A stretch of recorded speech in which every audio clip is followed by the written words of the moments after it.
Hey guys, welcome back to the channel. In today's video, we're going to talk about how to deal with low test scores. What steps can you take in order to try to improve your score should you retake the ACT or the SAT? Now, it can be really disappointing because you wait at least 2 weeks, sometimes like 2 months for your scores. And you open that email or you open that letter and then your heart just sinks because you wanted something different.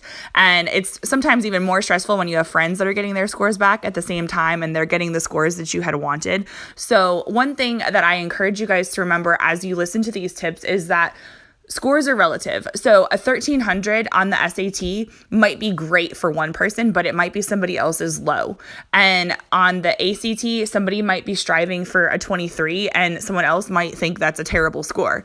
So try to keep that in perspective and think about your personal best instead of what other people are doing. And I know it's also really difficult because a lot of colleges, you can look up like what the average test score is or what scores you need to get into that school, or at least put yourself in contention for that school. And so a lot of students, they like latch onto these numbers and they think that their life is over if they don't get the score that they want. So that's not true. Your life is not over. There are so many other facets to the college application process, and there are so many more facets to who you are as a person beyond your test score. So basically, I'm here to say, give yourself a break and just kind of take a moment to pause and to breathe, and then start to focus on little ways that you can improve your score should you be taking the test again. So those tips are coming up right now. The first thing you want to look at when trying to figure out how to improve if you're going to take the test again would be your SUBSCORES. So on your score report, it should tell you the different category breakdowns for each element of the test. So you're going to be looking for things like command of evidence or words in context for like the English and sometimes the reading portion as well. So oftentimes on practice tests, they will tell you which type of question it is. And so you can actually go and study those types of questions. And so by targeting your weaknesses, you can actually improve your score. So looking at the SUBSCORES is actually very helpful because it's not always about, oh, I just need 2 more points in one category. You need to figure out where your strengths are and where your weaknesses are and figure out how many points are available in the category, because some categories have fewer questions. So even if you're not doing very well in that category, there might be another category that has more opportunities for points. So look at the score reports and figure out your SUBSCORES, because that's one way to very targetedly try to improve your score for the next time. Next thing to do to try to improve your score if you're dealing with low test scores is to find online resources. So if you're taking the ACT, there is actstudent.org. There's a comparable College Board website for the SAT as well. And then there's Khan Academy. So Khan Academy is great for SAT resources. All the online practice tests are also available on Khan Academy, and it tracks your results. They have helpful videos. They break down your SUBSCORE a little bit differently than your score report for the exam will, but it's still really helpful. And it's like a customized approach, and I think that's really helpful to students because it's kind of like private tutoring, but it's not actually meeting with a tutor, if that makes sense. So it's one way to have experts help you target what you need to work on. So I would highly recommend taking advantage of online resources. For the ACT, there's also this website called Crack ACT. You have to be really careful typing in the web address for that, though, because my students tried it and they didn't put the www dot part in front of it, and it sent them to this website from China, which was not correct. So there are some online resources. Varsity Tutors is one that my students have kind of used. I don't know. I don't always think their stuff is like super rigorous, but it can be helpful if you're looking for certain types of questions. So I would use those online resources. I think one of the benefits is obviously that they're free. I would not pay for online resources. And also, a lot of them now are interactive, especially anything official from College Board. Like, those are the best resources. Go straight to the source.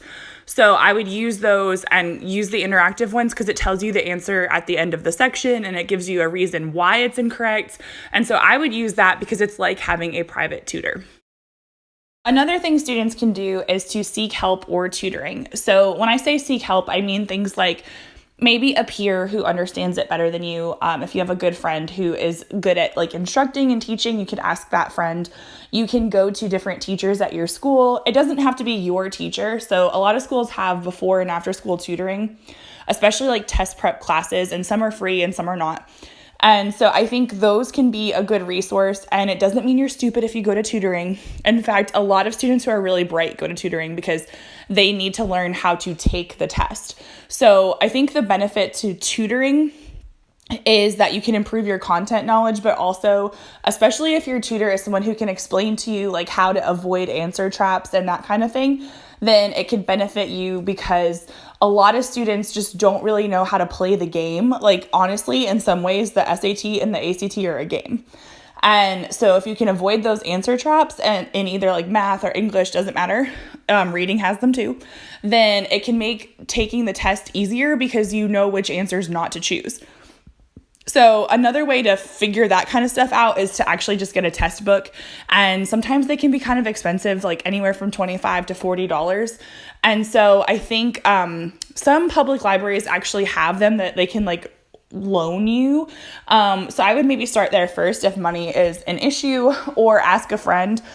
Even teachers, like I tend to keep 3 or 4 books that I loan out to students as they ask for them, and then they can put Post-it notes in them, and then they just give them back to me when they're done. And that way they don't have to spend the money on a test book. The one thing I would say though is make sure you're using one that's current, because a lot of the tests have been revamped. So I have had some students say like, oh, this is my sister's book from like 5 years ago. And if they've changed the test since then you're going to want an updated book. But if it's still like the same version of the test, then I think it's like totally fine to use someone else's book. Just be mindful if they've like already answered the questions. You might want to kind of like erase them if it's in pencil or something. But the idea is to just get outside help and like one-on-one feedback, because the computer programs are really good, but sometimes you need that human interaction and you need somebody to customize it and like talk it out with you. And so that's where going to a teacher or a private tutor or even a friend can be very helpful, because they can help you realize your mistakes and guide you through like the thought process of answering the question in a way that just a scripted, computerized test cannot do.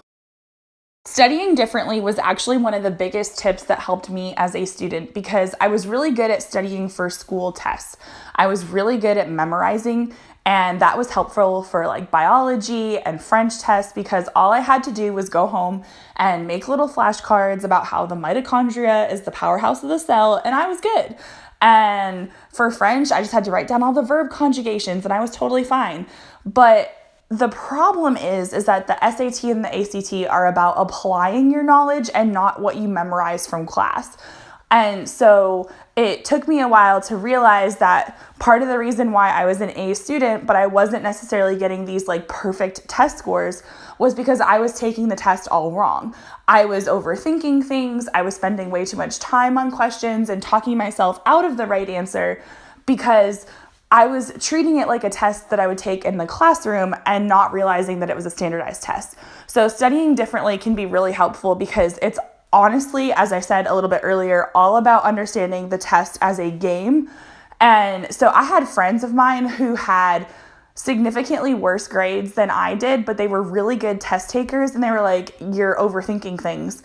Like, it's really not that hard. And it used to frustrate me so much, because I had it in my head that there should be this correlation between like how well I performed in the classroom and how well I performed on standardized tests. And in actuality, that kind of like served to my detriment for a really long time. And so when I learned to study differently and study like how they were putting the questions together and like what order they were putting the questions in, and I started to notice patterns, then I understood the test better, and it was like I understood the rules of the game. So it's kind of like if you're playing soccer for the first time, if no one tells you what offsides is and you are put at forward, you're probably going to be offsides because you're not told that you can't be past the last defender if the ball hasn't gone by yet. So it's all about knowing the rules of the game. And honestly, standardized testing is definitely like a game. So if you can study differently and stop thinking about like, oh, I need to take every single practice test that's out there, and think more about using the stuff that's out there more strategically, that's a whole lot better, because sometimes more is actually not going to help you. It's using things wisely. So when I say study differently, I mean like actually examine the results. Don't cram, don't take every single practice test in the book all in one day. I don't know that anyone would actually do that, but like pace yourself out and give yourself time to learn the skills before retaking full length tests, because then like there's kind of a limited number of those resources anyway. And so you don't want to use all of your really good resources at the beginning if you intend to take the test more than once. So pace yourself, but study how the test is made, because that can influence how you actually answer the questions. Thank you guys so much for watching. If this video was helpful, please give it a like. And if you want to see future content like this, make sure that you are subscribed to the channel with your notifications turned on. So until next time, guys, happy writing.